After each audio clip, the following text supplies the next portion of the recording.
Hi guys, what's up and welcome to the last lecture of our crash course and इसी के साथ class 10th का chemistry का crash course complete होगा क्योंकि ये हमारा लास्ट लेक्चर होने वाला है मेरे प्यारे बच्चों। जैसा कि मैंने आप लोगों से कहा था कि इस साल आपके दो चैप्टर्स आ रहे हैं टर्म 2 के अंदर साइंस के एग्जाम में केमिस्ट्री में से, और वो दो चैप्टर्स है carbon and its compound and periodic classification of element.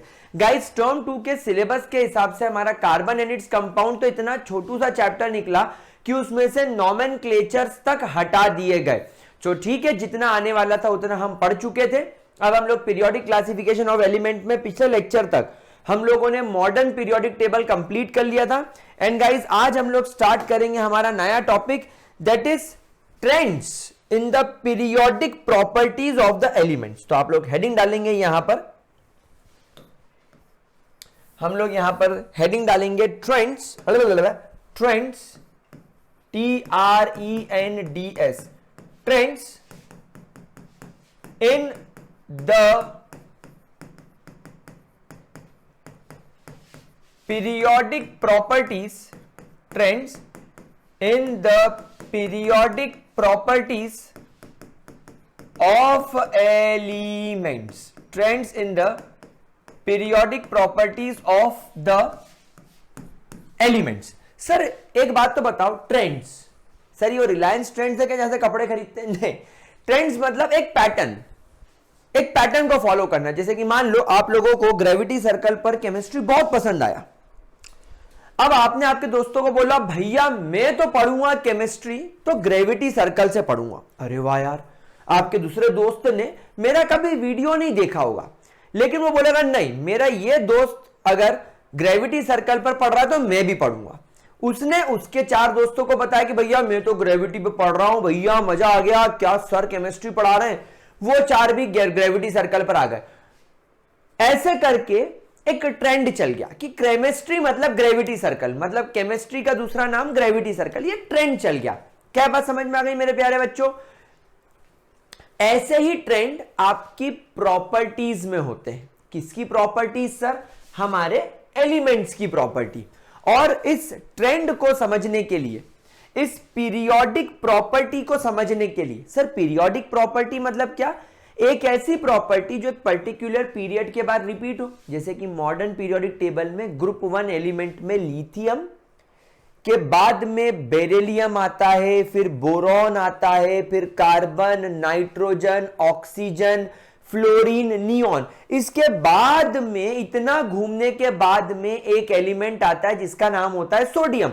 Sodium और लिथियम की प्रॉपर्टीज में सिमिलैरिटी है। उनकी प्रॉपर्टीज में सिमिलैरिटी होने का मतलब है लिथियम की प्रॉपर्टी के ट्रेंड को सोडियम ने फॉलो किया। फिर सोडियम के बाद में क्या आता है? सोडियम के बाद में आता है आपका magnesium, aluminium, silicon, phosphorus, sulphur, chlorine, argon, और इसके बाद में फिर घूम के आता है पोटेशियम। पोटेशियम की प्रॉपर्टीज बिल्कुल आप लोगों को लिथियम और सोडियम की तरह नजर आती है। मतलब सोडियम और लिथियम के प्रॉपर्टी को पोटेशियम ने फॉलो करा, मतलब सोडियम और लिथियम के ट्रेंड को पोटेशियम ने फॉलो किया। तो यहां पर हम लोग इन्हीं कुछ प्रॉपर्टीज को पढ़ेंगे और उनके ट्रेंड को समझेंगे कि पीरियोडिक टेबल में अगर आप एक ग्रुप में ऊपर से नीचे की ओर आओगे या अगर आप एक पीरियड में लेफ्ट से राइट जाओगे तो इन प्रॉपर्टीज के ट्रेंड्स में क्या बदलाव आएगा। गाइस अनअकैडमी से आगे एक बहुत इंपॉर्टेंट अपडेट, अभी अनअकैडमी पर एक नया बैच लॉन्च होने वाला है जिसका नाम है अर्ली मास्टर, जो कि KVPY के लिए, दैट इज किशोर वैज्ञानिक प्रोत्साहन योजना। ये उन स्टूडेंट्स के लिए जो अब 10th क्लियर करने वाले हैं, जैसे आप लोग, और फिर आप लोग 11th में जाओगे, तब आप इस साल नवंबर या दिसंबर में जब भी एग्जाम आएगी तब आप इसे क्लियर करेंगे। इसमें Amrita ma'am, Nitish sir, Siddharth sir और मैं, हम 4 लोग मिलकर physics, chemistry, maths and biology पढ़ा रहे हैं। तो गाइस एनरोल करें नाउ। तो क्या ये बात समझ में आ रही है? चलो ग्रेट। तो गाइस सबसे पहला जो हम लोग यहां पर प्रॉपर्टी की तरफ फोकस मारने वाले हैं, वो सबसे पहली प्रॉपर्टी मेरे पास में आ रही है जिसका नाम है valency and valence electrons. Valency and valence electron. चलिए सबसे पहली चीज हम लोग यहां से पढ़ना शुरू करेंगे मेरे प्यारे बच्चों। नाउ वैलेंसी और वैलेंस इलेक्ट्रॉन का मतलब क्या है, एक एक करके हम इस चीज को डिस्कस करते हैं। देखो आप लोग सब जानते हो कि ये जो वैलेंस वर्ड होता है, ये वैलेंस वर्ड होता है, इसका मतलब क्या होता है, इसका मतलब होता है आउटर मोस्ट। आउटर मोस्ट मतलब सबसे लास्ट वाला। तो ये वैलेंस इलेक्ट्रॉन क्या हो जाएंगे मेरे प्यारे बच्चों, आपके वैलेंस इलेक्ट्रॉन्स क्या हो जाएंगे, वैलेंस इलेक्ट्रॉन हो जाएगा electrons that are present, electrons that are present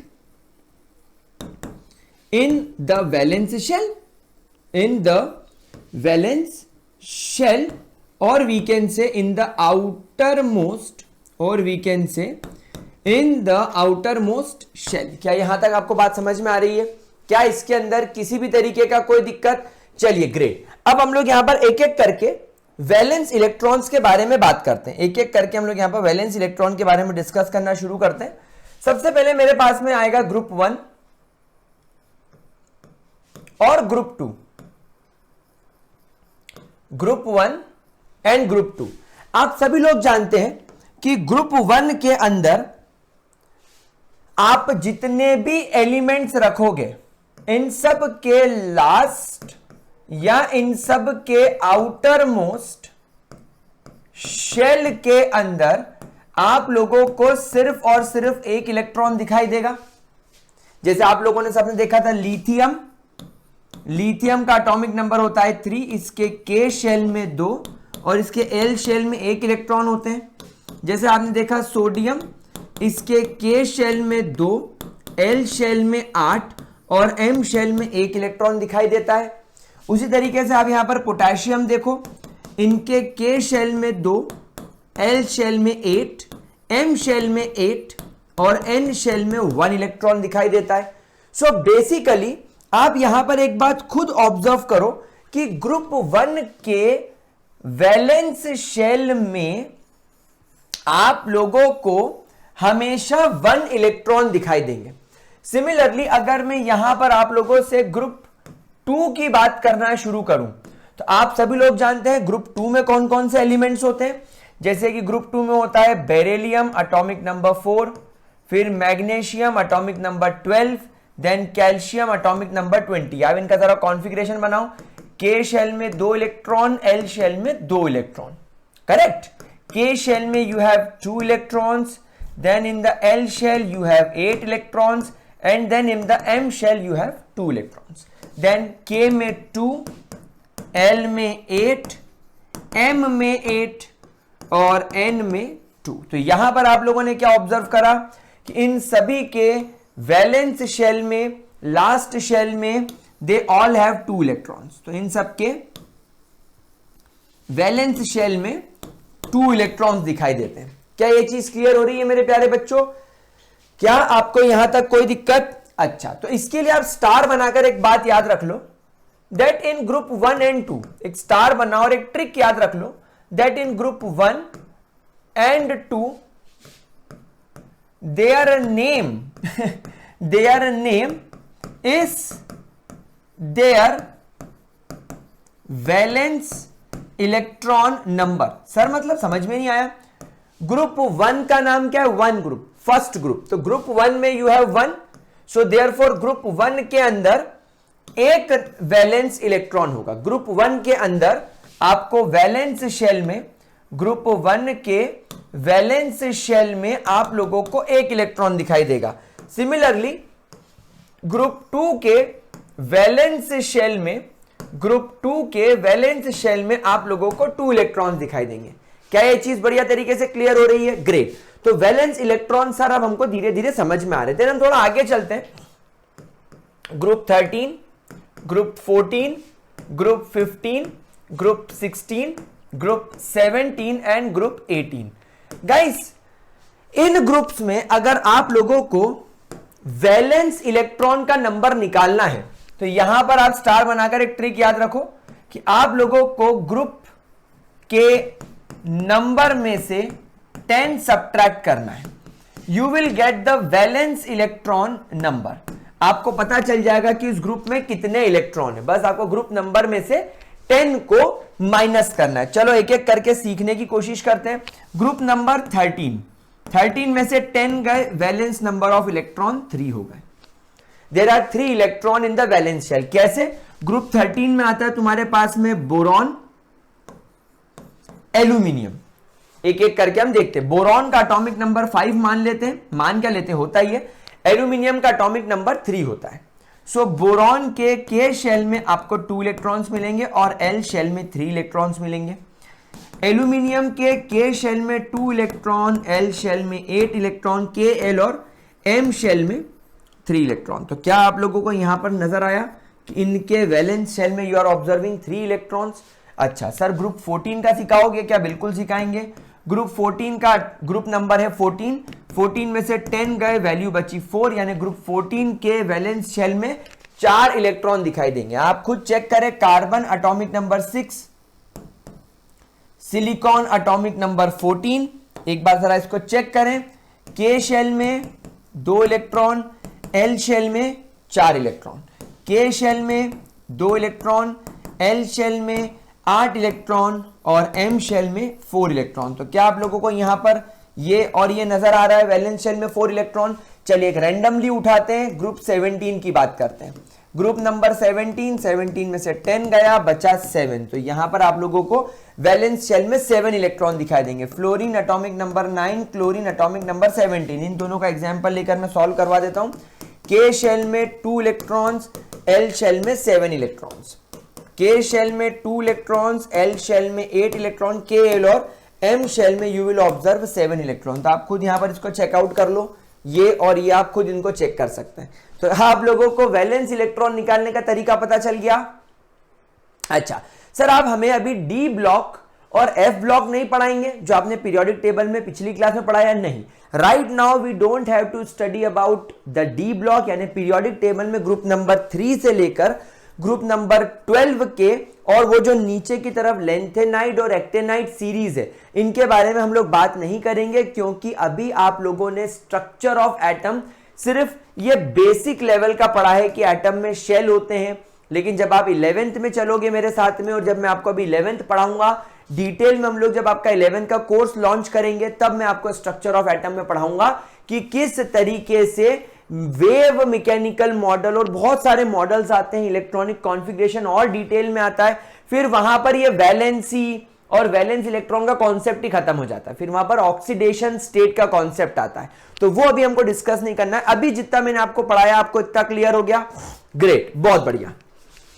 तो वैलेंस इलेक्ट्रॉन समझने के बाद हम लोग अब जो सीखने चलते हैं उस टर्म का नाम है वैलेंसी।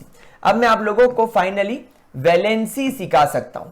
तो गाइज, वैलेंसी की डेफिनेशन एक भाषा में, एकदम सिंपल भाषा में लिखो, it is the combining capacity, it is the combining capacity of an atom, ये होती है इसकी वैलेंसी। वैलेंसी निकालने का एक तरीका और आप स्टार बना के लिख लो। Valency can be equal to, valency किसके बराबर होगी? Number of hydrogen atom combining, with the atom, combining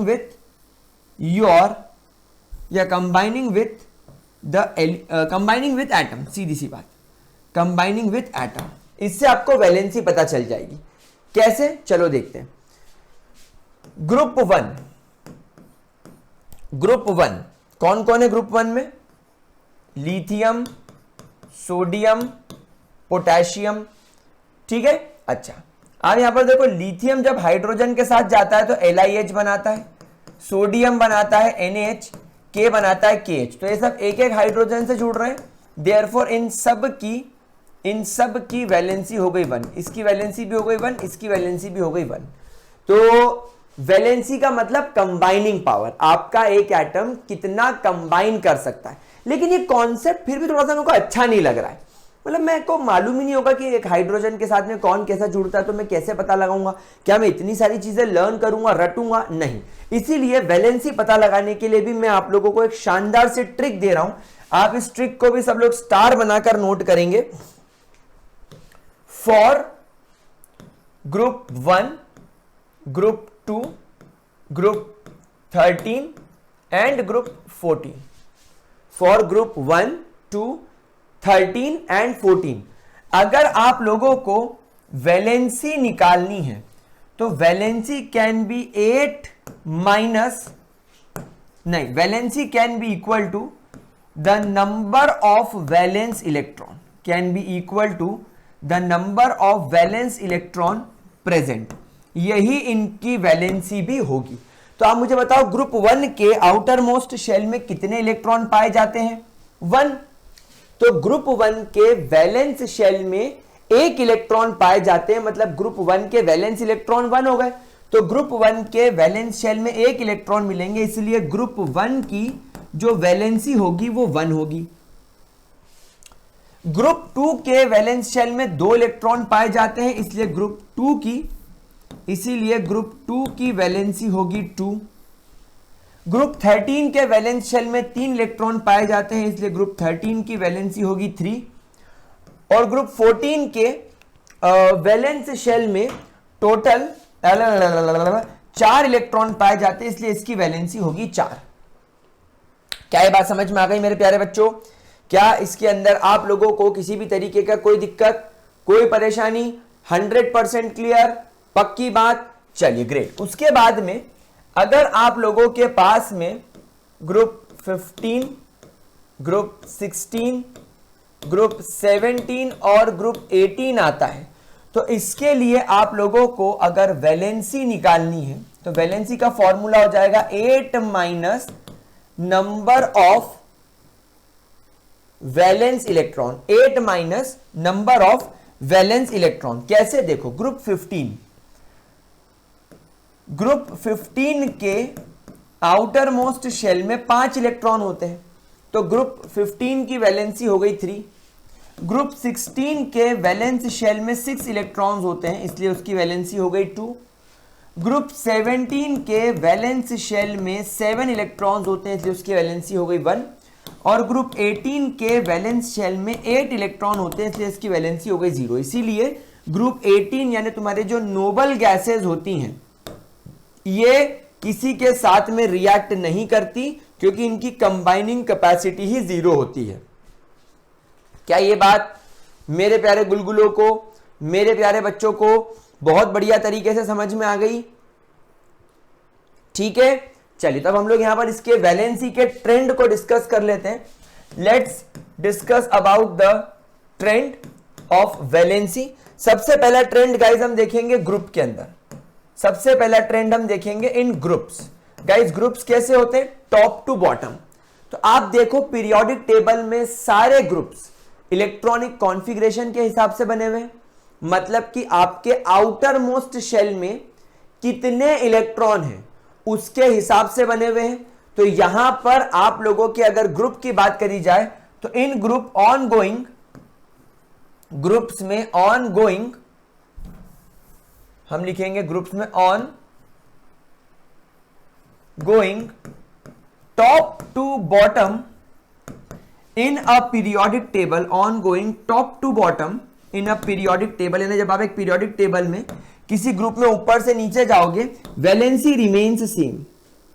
valency remains same, valency same रहने वाली है.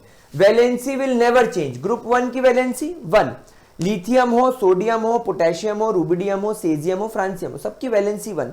ग्रुप 17 में फ्लोरीन, क्लोरीन, ब्रोमीन, आयोडीन, सबकी वैलेंसी 1. कार्बन, सिलिकॉन है ना, जर्मेनियम, इन सब की वैलेंसी 4, क्योंकि ये सब एक ही ग्रुप के मेंबर है. लेकिन अगर हम लोग पीरियड्स की बात करें, तो फॉर एग्जाम्पल मैं यहां पर एक एग्जाम्पल लिखकर बताता हूं. मान लो मैं पीरियड नंबर 2 पे हूं, तो पीरियड नंबर 2 पे on going left to right, क्योंकि पीरियड्स कैसे वर्क करते हैं? Left to right. So on going left to right. तो यहां पर आता है lithium, beryllium, boron, carbon, nitrogen, oxygen, fluorine and neon. चलो लेफ्ट टू राइट चलते हैं. ये लिथियम ग्रुप 1 का मेंबर है, इसकी वैलेंसी 1. बेरिलियम ग्रुप 2 का मेंबर है, इसकी वैलेंसी 2। बोरॉन ग्रुप 13 का मेंबर है, वैलेंसी 3, इसका 4। और यहां से यहां तक के लिए फॉर्मूला बदल गया था, 8 minus number of valence electron. तो ये ग्रुप 15 का मेंबर है, इसके आउटर मोस्ट शेल में 5 इलेक्ट्रॉन होते हैं, 8 माइनस 5 3, 8 माइनस 6 2, 8 माइनस 7 1, 8 माइनस 8 0। तो ये आपका वैलेंसी का ट्रेंड हो गया। तो आपको ट्रेंड देखने से क्या समझ में आया?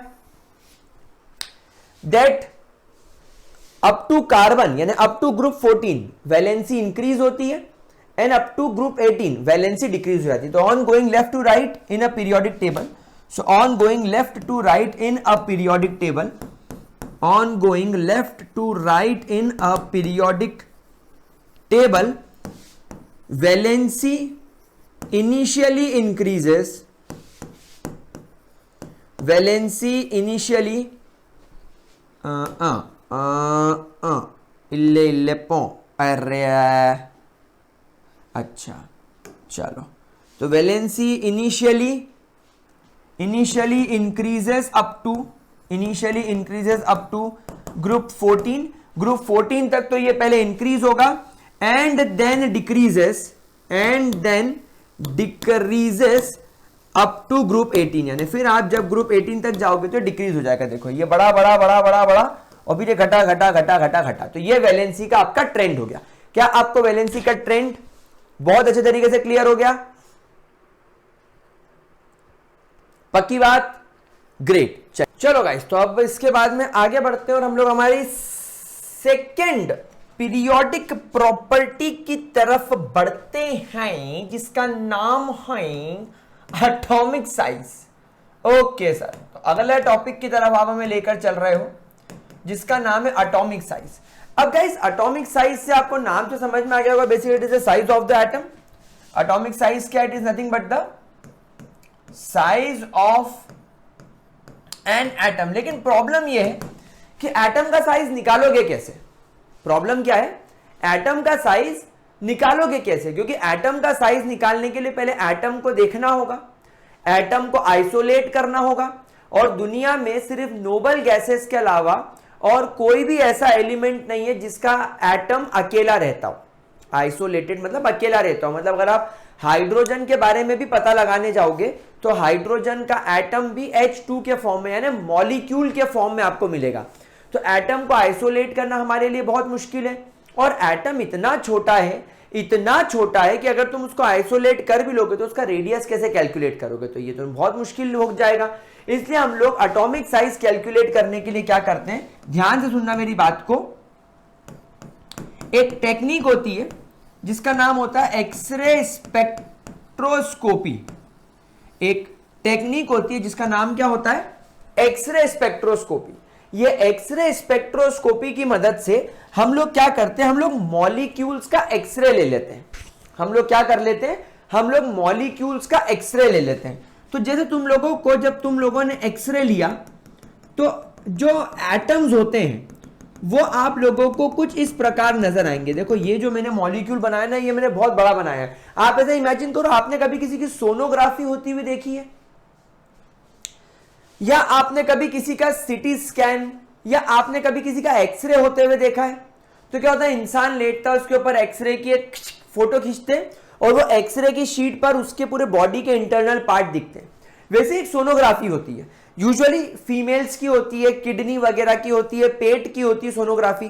तो पेट पर एक जेल लगाकर एक सेंसर होता है, वो सेंसर को पेट के ऊपर ऐसे ऐसे ऐसे चलाया जाता है। तो जब वो सेंसर को पेट में चलाया जाता है तो कंप्यूटर स्क्रीन पर पेट के अंदर दिखता है कि भैया यहां पर कोई गठान, कोई प्रॉब्लम, कोई छाला, ऐसी कोई प्रॉब्लम तो नहीं है। तो जैसे फीमेल्स में जब यहां ले आते तो ओवरी दिखती है, तो वो ओवरी कंप्यूटर में अंदर जो ओवरी यहां पर है वो सेंसर की मदद से यहां दिखती है। और ये इतनी एडवांस टेक्नोलॉजी होती है कि डॉक्टर यहां से यहां एक लाइन खींचता है तो ऑटोमेटिकली इसका साइज पता चल जाता है कि ये 25 सेंटीमीटर की है। यही टेक्निक यहां लगाई जाती है, ये टेक्निक यहां लगाई जाती है। वैसे तुम्हारे एटम नेकेड आईज से तो दिखाई देंगे नहीं, हमारी आंखों से हमें एटम दिखाई देंगे नहीं, लेकिन हम एक्सरे स्पेक्ट्रोस्कोपी मेथड से इन मॉलिक्यूल्स को देख सकते हैं। आप लोग सब जानते हो कि हर एटम के बीच में एक न्यूक्लियस होता है, हर एटम के बीच में न्यूक्लियस होता है। तो हम लोग क्या करते हैं, इस न्यूक्लियस से इस न्यूक्लियस के बीच का डिस्टेंस पता लगा लेते हैं। ये डिस्टेंस लेट से आया 77 पिकोमीटर। बहुत सारे बच्चे बोलेंगे सर ये पिकोमीटर क्या है? तो मेरे प्यारे बच्चों, पिकोमीटर का मतलब समझो, अगर तुम्हारे पास में 1 मीटर है तो 1 मीटर मतलब 10⁻12 पिकोमीटर। और अगर कोई तुमसे पूछता है कि 1 पिकोमीटर में कितने मीटर होंगे, तो आप लिखेंगे 10⁻⁻12 मीटर। यानी आप सोचो 1 मीटर को आपने 12 टाइम्स कम कर दिया। 12 टाइम्स नहीं, 1 10 100 1000 10,000 लाख 10 लाख करोड़ 10 करोड़ 100 करोड़ 1000 करोड़ 1 लाख करोड़ टाइम्स छोटा कर लिया। ये इतना छोटा नंबर है, तो ये इतने छोटे छोटे में आपको दिखता है। ठीक है, तो अब आपको यहां पर क्या मिल गया? बेसिकली आपको 2 मॉलिक्यूल्स के बीच के डिस्टेंस मिल गए, आपको 2 न्यूक्लियस के बीच का डिस्टेंस मिल गया। तो अब हम लोग क्या करेंगे, अब हम लोग, क्योंकि ये H2 का मॉलिक्यूल है, हम इस डिस्टेंस को 77 को हम 2 से डिवाइड कर देंगे तो हमको मिल जाएगा 36.5 पिकोमीटर। और ये 36 नहीं, 2 3 जा 6 1 कैरी 2 8 जा 16 38.5। ये हमको मिल गया एक एटम का रेडियस, यानी ये न्यूक्लियस से लेकर ये बाउंड्री तक का डिस्टेंस, ये हमें मिल गया 38.5। तो इस तरीके से हम लोगों को एटॉमिक साइज का पता चलता है। क्या ये बात समझ में आ गई मेरे प्यारे बच्चों? ग्रेट। किसी भी एटम का एटॉमिक साइज, किसी भी एक एटम का एटॉमिक साइज किन चीजों पर डिपेंड करता है? अगर आपसे कोई पूछता है कि भैया एक एटम का एटॉमिक साइज छोटा होगा या बड़ा होगा, वो एटॉमिक साइज किन चीजों पर डिपेंड करता है? पहला, नंबर ऑफ शेल्स। आपके एटम में कितने शेल्स हैं? भाई जितने ज्यादा शेल्स होंगे एटम में, एटम का साइज उतना बड़ा होगा। जितने ज्यादा शेल्स होंगे, जितने ज्यादा शेल्स बढ़ाते जाओगे, उतना ज्यादा उसका क्या होगा मेरे प्यारे किडूस? उसका एटॉमिक साइज उतना बड़ा होगा। आप सोचो ना, अगर एक एटम है जिसके पास में न्यूक्लियस है और उसके पास में सिर्फ एक ही शेल है, तो उसका साइज छोटा होगा। हमारा हाइड्रोजन, 2 शेल्स है, साइज बढ़ जाएगा। 3 शेल्स है, साइज और बढ़ जाएगा। 4 शेल है, साइज और बढ़ जाएगा। ऐसे इनके साइज बढ़ते जाएंगे। तो साइज एक तो डिपेंड करेगा आपके नंबर ऑफ शेल पे, दूसरा ये डिपेंड करेगा न्यूक्लियर चार्ज, या इसको हमें लिखना चाहिए, मैं आपको 11th की टर्मिनोलॉजी ही बता देता हूं जो आप लोगों को 11th में काम में आएगी। That is effective nuclear charge. Effective nuclear charge का मतलब होता है the power of nucleus, nucleus की शक्ति वैलेंस शेल वाले, सबसे दूर वाले, आखिरी वाले इलेक्ट्रॉन को अपनी ओर खींच के रखने की, उसको होल्ड करके रखने की। आप लोग सब जानते हो ना कि इलेक्ट्रॉन नेगेटिव चार्ज होते हैं और जो तुम्हारा न्यूक्लियस होता है उसमें प्रोटॉन्स होते हैं, तो वो पॉजिटिव चार्ज होता है। तो न्यूक्लियस अपने आसपास रिवॉल्व होते हुए हर इलेक्ट्रॉन को होल्ड करके रखना चाहता है, तभी तो वो अपने इलेक्ट्रॉन्स को पकड़ रखेगा, तभी तो एटम आपका न्यूट्रल दिखाई देगा, वरना एटम के इलेक्ट्रॉन तो उसको छोड़ छोड़ के भाग चुके होंगे अभी तक। तो इसीलिए आप लोगों को न्यूक्लियर चार्ज पर भी फोकस मारना होगा। तो न्यूक्लियर चार्ज का मतलब मेरे प्यारे बच्चों को समझ में आ गया? Do you understand what is effective nuclear charge? Effective nuclear charge को आप चाहो तो सिंपल भाषा में लिख सकते हो, it is the power of nucleus, it is the power of nucleus to attract the valence electron. आपके वैलेंस इलेक्ट्रॉन को अपनी ओर अट्रैक्ट करने की ताकत को एटॉमिक साइज बोलते हैं। क्या ये बात समझ में आ गई? ग्रेट। चलिए अब हम लोग एटॉमिक साइज के ट्रेंड को डिस्कस करेंगे। सबसे पहला ट्रेंड जो हम लोग एटॉमिक साइज में यहां पर डिस्कस करने जा रहे हैं, जो सबसे पहला ट्रेंड हम लोग डिस्कस करने जा रहे हैं, वो हम जा रहे हैं इन ग्रुप। हम लोग इसे ग्रुप में डिस्कस करने जा रहे हैं। ग्रुप मतलब टॉप टू बॉटम, ऊपर से नीचे। बिल्कुल सही बात सर। ग्रुप मतलब आप टॉप टू बॉटम जा रहे हैं, यानी आपने देखा लिथियम, आपने देखा सोडियम, आपने देखा पोटेशियम, आपने देखा रुबिडियम, आपने देखा सेजियम। मैं एक बार इनकी जो वैल्यूज है वो आपको ओरिजिनल वाली लिख के बताता हूं। आपको याद करनी है क्या? नहीं, आपको बिल्कुल याद नहीं करनी है। Lithium 152 picometre. सर आप क्यों लिख रहे हो? फिर मैं आपको दिखाना चाह रहा हूं वैल्यूज। क्या मुझे याद है वैल्यूज? नहीं, मेरे को भी याद नहीं है। मैं क्यों याद करूंगा ये वैल्यूज? मैं क्यों याद करूंगा ये वैल्यूज? ये वैल्यूज किसी काम की नहीं है। ये वैल्यूज हम लोगों को सिर्फ मदद करती है कॉन्सेप्ट समझने में। भाई किताब में लिखी हुई होती तो मैं आपको किताब से दिखा देता, बुक में होती तो बुक से आप लोग देख सकते हैं, लेकिन यहां पर मैं आपको लिख के बताना चाहता हूं। क्या समझ में आया? देख के क्या समझ में आया? मेरे को तो देख के समझ में आया कि जैसे जैसे मैं ग्रुप में टॉप से बॉटम की ओर जा रहा हूं, जैसे जैसे मैं ग्रुप में टॉप से बॉटम की ओर जा रहा हूं, I can see the atomic size is increasing. Atomic size is increasing on going top to bottom. जब आप ऊपर से नीचे की ओर जा रहे हो तो एटॉमिक साइज बढ़ रहा है। सर एटॉमिक साइज क्यों बढ़ रहा है? एटॉमिक साइज इसलिए बढ़ रहा है, it is increasing because, why it is increasing मेरे प्यारे किडीज, मेरे प्यारे किडूस, ये क्यों बढ़ रहा है? It is increasing because number of shells are increasing. Number of shells are increasing, यानी जैसे जैसे आप ऊपर से नीचे की ओर जाओगे, एटॉमिक नंबर आप जानते हो, लिथियम का एटॉमिक नंबर 3, इसका 11, इसका 19, इसका 37, इसका 55। तो जैसे जैसे आप ऊपर से नीचे की ओर जा रहे हो नंबर ऑफ शेल बढ़ रहे हैं। इसमें आपको 2 शेल दिखाई देंगे, इसमें आपको 3 शेल दिखाई देंगे, इसमें 4 शेल, इसमें 5 शेल और इसमें 6 शेल। क्यों सर? शेल कैसे मालूम पड़ा? पीरियोडिक टेबल उठा के देखो, ये सेकेंड पीरियड में है, सोडियम थर्ड पीरियड में है, पोटेशियम फोर्थ पीरियड में है, रुबिडियम 5th पीरियड में है और सेजियम 6th पीरियड में। तो ये अलग अलग पीरियड्स में होने की वजह से इनके अलग अलग शेल दिखाई दे रहे हैं। अच्छा सर, शेल के बढ़ जाने के बाद आप हमें एक बात और बताओ सर। शेल तो चलो बढ़ गए, आप हमें एक बात और बताओ सर। क्या बात बताओगे सर?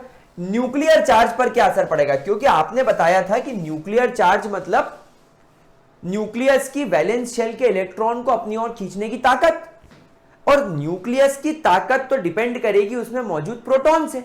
भाई जितने प्रोटॉन डालोगे उतना शक्तिशाली हो जाएगा वो। लेकिन एक बात समझना, मैंने आपकी बात मानी, लिथियम, सोडियम, पोटेशियम, रुबिडियम और सेजियम, सेजियम में तो 55 एटॉमिक नंबर है।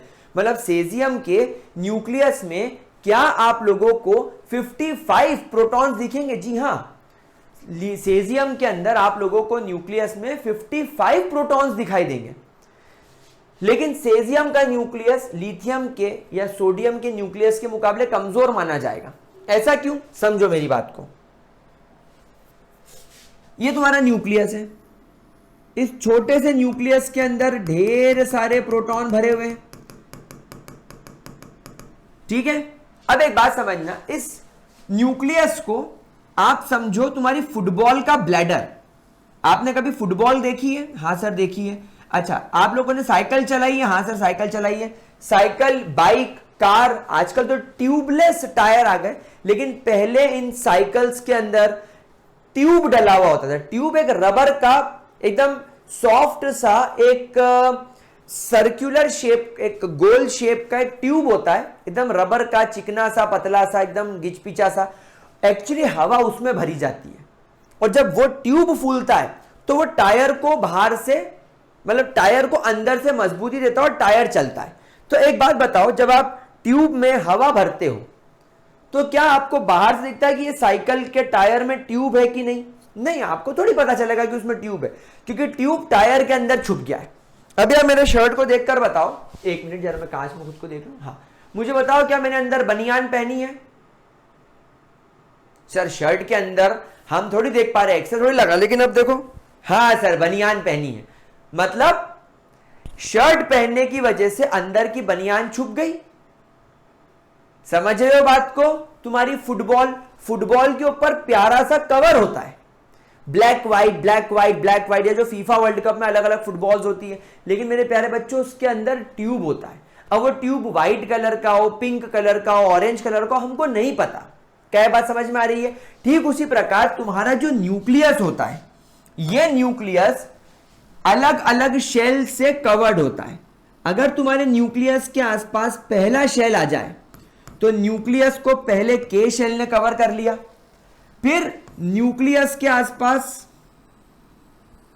एक और शेल आ जाए तो उसको हम बोलेंगे एल शेल। यहां पर न्यूक्लियस ने एल शेल से कवर्ड हो गया। फिर आ जाए तुम्हारा तीसरा शेल जिसे हम बोलेंगे एम शेल, फिर एक और शेल आ जाए जिसे हम बोलेंगे एन शेल। तो अब आप देखो तुम्हारा न्यूक्लियस भले ही उसमें प्रोटॉन भरते जा रहे हैं भरते जा रहे हैं भरते जा रहे हैं, लेकिन उसको दबाने के लिए, उसको कवर करने के लिए कितनी सारी लेयर्स आ गई। मतलब अगर न्यूक्लियस मेरी बनियान है तो उसको तो वैसे तो के शेल ने ढक दिया है, लेकिन जैसे कि मान लो मेरी तोंद निकल जाए, मैं बैठ जाऊं तो तुमको ऐसा मेरे बटन खुल के तोंद में से बनियान दिख सकती है। लेकिन अगर ठंड होती तो शायद मैं बनियान के ऊपर एक स्वेटर पहन लेता, फिर भी शायद तुमको मेरी बनियान नजर नहीं आती। फिर जब मैं झुकता और मेरा शर्ट पिछवाड़े से ऊपर हो जाता और अगर मैं पैंट छपरियों की तरह नीचे बांधता और मेरी पैंट नीचे खसक जाती, तब तुम्हें शायद मेरी बनियान दिखती। लेकिन अगर उसके ऊपर मैं और एक शॉल लपेट लेता, पूरा इधर शॉल में घुस के बैठ जाता, फिर तुमको मेरी बनियान नहीं दिखती। तो अब आप खुद सोचो कि अगर किसी एटम में इलेक्ट्रॉन मान लो ओ शेल में है और न्यूक्लियस के अंदर बहुत सारे प्रोटॉन है, न्यूक्लियस इतना पावरफुल है, न्यूक्लियस में इतने सारे प्रोटॉन है कि न्यूक्लियस हाईली पॉजिटिव है, लेकिन बेटा ये दब गया ना अंदर, इसको शेल्स ने अंदर की ओर दबा दिया। तो अब ये न्यूक्लियस चाह के भी इस इलेक्ट्रॉन को अपनी ओर नहीं अट्रैक्ट कर सकता। ये न्यूक्लियस चाह के भी अपने खुद के इलेक्ट्रॉन को अंदर की ओर खींच के नहीं ला सकता। क्यों नहीं ला सकता? क्योंकि न्यूक्लियस को इतने सारे शेल्स ने कवर कर रखा है कि न्यूक्लियस बिल्कुल अंदर गड़ चुका है, जैसे जमीन में गड़ गया हो। क्या ये बात समझ में आ गई? तो नंबर ऑफ शेल्स के बढ़ जाने की वजह से इफेक्टिव न्यूक्लियर चार्ज जो होता है वो, मेरे को ऐसा बोलना चाहिए, डिक्रीज हो जाता है, because it is buried deep inside, it is buried deep inside the atom. क्या ये बात समझ में आ गई? तो इस वजह से आपका एटॉमिक रेडियस ऊपर से नीचे बढ़ेगा, दो कारणों की वजह से। अब हम लोग ग्रुप डिस्कस करने के बाद हम लोग डिस्कस करते हैं पीरियड्स। ग्रुप में क्या हो गया? ग्रुप में तो सर ऊपर से नीचे आए तो एटॉमिक साइज बढ़ गया। अब हम लोग पीरियड की तरफ चलते हैं। पीरियड क्या होता है? लेफ्ट से राइट। चलो मैं एक एग्जांपल लूंगा सेकेंड पीरियड का। मैं आपको एग्जैक्टली एनसीईआरटी की जो 11th में वैल्यूज दे रखी है वो लिख के बताऊंगा यहां पर, ताकि आप लोगों को मजा आए समझने में। Lithium, beryllium, boron, carbon, nitrogen, oxygen and fluorine. Boron का एटॉमिक साइज 152 पिकोमीटर, लिथियम का सॉरी, बोरॉन का 111 पिकोमीटर। बोरॉन का कितना होता है यार भैया? 88 पिकोमीटर। कार्बन का 77 पिकोमीटर, नाइट्रोजन का 74 पिकोमीटर और तुम्हारे ऑक्सीजन का 66 पिकोमीटर और फ्लोरीन का 64 पिकोमीटर। देखकर इन वैल्यूज से क्या समझ में आ रहा है? सर सीधी सी बात समझ में आ रही है इन वैल्यूज को देखकर, ज्यादा दिमाग लगाने की जरूरत ही नहीं कि जब मैं पीरियोडिक टेबल में एक पर्टिकुलर पीरियड के अंदर, जब मैं पीरियोडिक टेबल में एक पर्टिकुलर पीरियड के अंदर लेफ्ट से राइट की ओर जाता हूं तो मुझे क्या दिखाई देता है? मुझे दिखता है atomic size decreases, atomic size decreases on going left to right in a periodic table. Sir इसके पीछे क्या कारण हो सकता है? इसके पीछे सबसे पहला रीजन आप लोगों को जो समझ में आ रहा होगा, अगर आ रहा होगा तो वो है that number of shell remains same, number of shell remains same. आप यहां पर खुद एक बात ऑब्जर्व करो, क्योंकि ये सभी लोग सेकेंड पीरियड में हैं, इन सभी के अंदर दो ही शेल्स हैं, इन सभी एलिमेंट्स के अंदर दो दो शेल्स हैं, के और एल, के और एल, के और एल, के और एल, के और एल, के और एल, के और एल, दो ही शेल्स अवेलेबल है। अब शेल्स नहीं बढ़ रहे हैं, लेकिन आप देखो लिथियम का एटॉमिक नंबर 3 है, मतलब इसके न्यूक्लियस में 3 प्रोटॉन है, लेकिन बेरिलियम के न्यूक्लियस में 4 प्रोटॉन हो गए, बोरॉन के न्यूक्लियस में 5 प्रोटॉन हो गए, कार्बन के न्यूक्लियस में 6 प्रोटॉन्स हो गए, नाइट्रोजन के न्यूक्लियस में 7 प्रोटॉन्स हो गए, ऑक्सीजन के न्यूक्लियस में 8 प्रोटॉन्स हो गए एंड 9 प्रोटॉन्स हो गए फ्लोरीन के न्यूक्लियस में। So on going left to right number of shell नहीं बढ़ रहे हैं, मतलब न्यूक्लियस के आसपास पहला शेल और ये आपका वैलेंस शेल जो कि दूसरा शेल है, मतलब न्यूक्लियस और वैलेंस शेल के डिस्टेंस में कोई चेंज नहीं आ रहा है। लेकिन जैसे जैसे आप लेफ्ट से राइट जा रहे हो, आपके वैलेंस शेल में धीरे धीरे एक एक इलेक्ट्रॉन बढ़ता जा रहा है और इसके न्यूक्लियस के अंदर एक एक प्रोटॉन बढ़ता जा रहा है। तो इलेक्ट्रॉन जिस शेल में बढ़ रहा है वो न्यूक्लियस के एक तो नजदीक है और न्यूक्लियस में धीरे धीरे प्रोटॉन्स बढ़ने की वजह से न्यूक्लियस की पावर बढ़ रही है। तो न्यूक्लियस इन वैलेंस शेल में बैठे हुए इलेक्ट्रॉन्स को पूरी ताकत से अपनी ओर खींचने की कोशिश करेगा। तो इसी वजह से सेकेंड चीज क्या हो गई, number of proton increases in nucleus, हमारे न्यूक्लियस में नंबर ऑफ प्रोटॉन जो है वो हमारे न्यूक्लियस में बढ़ रहा है। न्यूक्लियस में बढ़ने की वजह से देयरफॉर इट स्ट्रांगली अट्रैक्ट्स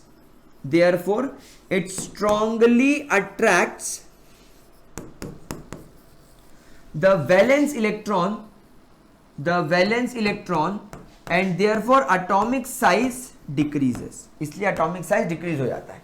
लेकिन अगर नंबर ऑफ शेल बढ़ गए तो फिर न्यूक्लियस की पावर कमजोर हो जाएगी। अगर शेल सेम है तो न्यूक्लियस की पावर प्रोटॉन के बढ़ने की वजह से बढ़ेगी, लेकिन अगर शेल्स बढ़ने लगे फिर तुम उसमें कितने ही प्रोटॉन बढ़ा लो, न्यूक्लियस के अंदर कोई पावर बढ़ने का तो रोल है ही नहीं, न्यूक्लियस कमजोर ही होना है शेल्स के बढ़ने की वजह से। तो क्या आपको ट्रेंड समझ में आ गया? Do you guys understanding the trend? क्या आप लोगों को मेरे प्यारे बच्चों ट्रेंड समझ में आ गया? पक्की बात, 100% क्लियर, ग्रेट। चलिए तीसरी और इंपॉर्टेंट प्रॉपर्टी की तरफ हम लोग चलते हैं। Let's move towards the third important property, that is metallic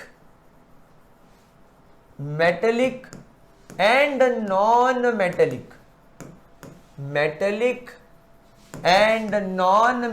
properties. Now guys, metallic and non metallic properties किस पर डिपेंड करती? देखो, सबसे पहले मेटल्स क्या होते हैं मेरे प्यारे बच्चों? Metals are electropositive elements.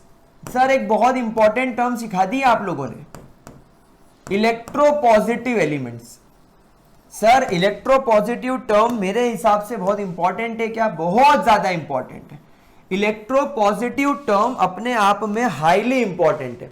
तो बेसिकली इलेक्ट्रोपॉजिटिव का मतलब क्या होता है मेरे प्यारे बच्चों? इलेक्ट्रोपॉजिटिव एलिमेंट्स का मतलब होता है, electropositive elements are those elements which can easily donate their electrons। ये अपने इलेक्ट्रॉन्स इजीली डोनेट कर देंगे। मतलब metals are nothing but electron donor. जैसे आपका मेटल है, आपके मेटल को आपने जरा सी एनर्जी दी तो आपके मेटल ने अपना इलेक्ट्रॉन छोड़ दिया, और ये आपका जो मेटल का एटम है, ये जो आपके मेटल का एटम है, ये बहुत आराम से कैटायन में कन्वर्ट हो गया। क्या ये बात समझ में आ गई आप लोगों को?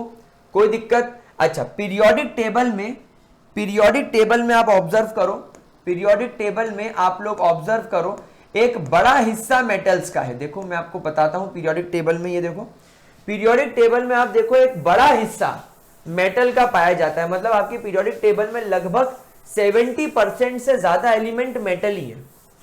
70% से ज्यादा एलिमेंट आपके मेटल ही हैं। आप देखो पीरियोडिक टेबल में खुद, एक तो एक्सट्रीम लेफ्ट, आपके पीरियोडिक टेबल के अगर आप एक्सट्रीमली लेफ्ट साइड ऑब्जर्व करेंगे, सारे मेटल दिखाई देंगे। हाइड्रोजन नहीं गिनना है ना, हाइड्रोजन हटा दो बाकी। उसके अलावा आप ये देखो पूरा मिडिल, आपके पीरियोडिक टेबल का पूरा मिडिल एरिया देख लो, ये भी पूरा मेटल्स से भरा हुआ है। ये सब भी आपके मेटल्स की कैटेगरी में आएंगे। अच्छा, उसके बाद मेरे प्यारे बच्चों, उसके बाद आप देखो यहां से जो पिंक कलर में आप लोगों को दिखाई दे रहा है, ये हिस्सा भी मेटल की कैटेगरी में आएगा। यानी आपके पीरियोडिक टेबल के जो राइट साइड का जो लोअर पार्ट है, ये भी आपके मेटल में आएगा। क्या ये बात समझ में आ रही है? तो सर मेटल क्यों होगा? भाई सीधी सी बात है ना, मेटल इसलिए होगा क्योंकि वो इलेक्ट्रॉन डोनर होगा। मेटल किस लिए होगा? क्योंकि वो इलेक्ट्रॉन डोनर होगा। तो यहां पर मेटल होने के लिए क्या चीज चाहिए? एक तो तुम्हारा एटॉमिक साइज ज्यादा होना चाहिए। एटॉमिक साइज ज्यादा होने का मतलब क्या है? कि इनके न्यूक्लियस की पावर कमजोर है, न्यूक्लियर पावर इज वीक, और न्यूक्लियर पावर के वीक होने की वजह से दे बिकम्स गुड इलेक्ट्रॉन डोनर, क्या बात समझ में आई? तो जरा हम लोग यहां पर पीछे चल के पीरियोडिक टेबल में वापस अगर हम लोग चल के देखें पीरियोडिक टेबल में, तो देखो ये तो तुम्हारे मेटल्स ही हैं। एटॉमिक साइज, क्योंकि हम लोगों ने देखा पीरियोडिक टेबल में, अगर हम लोग पीरियोडिक टेबल में लेफ्ट से राइट जाएं तो हमने देखा एटॉमिक साइज डिक्रीज हो जाता है। मतलब इस पीरियड में लिथियम सबसे बड़ा है और फ्लोरीन सबसे छोटा है। हम नोबल गैस को इंक्लूड नहीं करते। यहां पर सोडियम सबसे बड़ा होगा तो क्लोरीन सबसे छोटा होगा।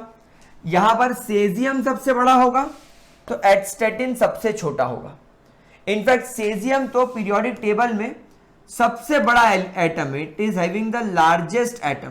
सर फ्रांसियम का क्यों नहीं है? क्योंकि फ्रांसियम रेडियो एक्टिव है, ये बन के कुछ देर में टूट जाता है।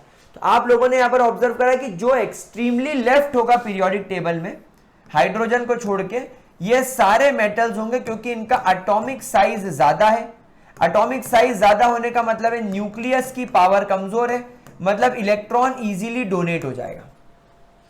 दूसरा आप देखो, जब आप ग्रुप में ऊपर से नीचे की ओर जाते हो, जब आप किसी भी ग्रुप में ऊपर से नीचे की ओर आ रहे हो, जब आप ग्रुप में ऊपर से नीचे की ओर आ रहे हो, ऊपर से नीचे की ओर जा रहे हो, तो एटॉमिक साइज तब भी बढ़ता है। किसी भी ग्रुप में जब आप ऊपर से नीचे की ओर आते हो तो एटॉमिक साइज बढ़ता है। एटॉमिक साइज बढ़ने का मतलब इफेक्टिव न्यूक्लियर चार्ज का घटना और इनका भी इलेक्ट्रॉन डोनर में बदल जाना। तो ये सब भी इलेक्ट्रॉन डोनर होते हैं। क्या ये बात मेरे प्यारे बच्चों को समझ में? इसलिए पीरियोडिक टेबल के अंदर मैक्सिमम एलिमेंट्स आपको ऐसे ही दिखाई देंगे। तो हम लोग यहां पर हमारे metallic and non metallic radius के बारे में बात कर रहे हैं। अब हम लोग इसके ट्रेंड को यहां पर समझ लेते हैं। चलिए हेडिंग डालेंगे हम लोग trends in the metallic nature. तो मेटल का ट्रेंड क्या है? सबसे पहला एक्सट्रीम लेफ्ट, यानी कि group 1 and group 2 elements, group 1 and group 2 elements are metal. in fact as we go down the group, यानी हम किसी भी ग्रुप में डाउन जाते हैं, यानी टॉप से बॉटम की ओर जाते हैं, डाउन द ग्रुप जाते हैं, तो as we go down the group atomic size increases, therefore effective nuclear charge यानी न्यूक्लियस की इलेक्ट्रॉन को खींचने की शक्ति decreases, and therefore metallic nature